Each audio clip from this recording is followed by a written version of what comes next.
Hello mga ka-Gravity! Good afternoon po! Buenas tardes! Ayan. So, nandito po tayo sa labas ng kalsada sa harap mismo ng Mr. DIY Shop or DIY Store.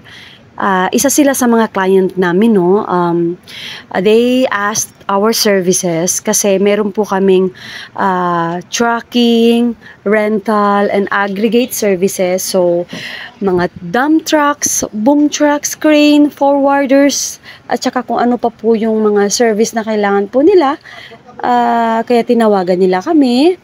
So, we're here to check if our staff is doing the right thing kasi medyo delikado po yung ginagawa nila, no? Kasi after done by the Leyeco Electric Company, yung batteries na ini-install nila dun sa second floor near the post, so kami naman ang magte-take over lifting some batteries on top of that building. So yan, nakikita natin na ang crane gumagalaw. So syempre, kailangan natin na dobling ingat and naka-trained naman, fully trained naman itong mga tao namin na meron silang mga safety gears, safety mga paraphernalias, ganon. Lalo na is nasa kalsada siya, no? So medyo may konting traffic lang.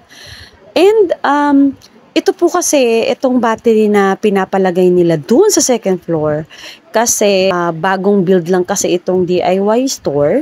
So, kailangan nila magkaroon ng sarili nilang transformer ata. Ito ang tinatawag nila. Anyway, later tatanungin ko. Hindi ko kasi masyadong alam kung ano tong mga kinakabit nila. Pero at least, nandito tayo. Chine-check natin kung yung mga staff natin, kompleto ba sila.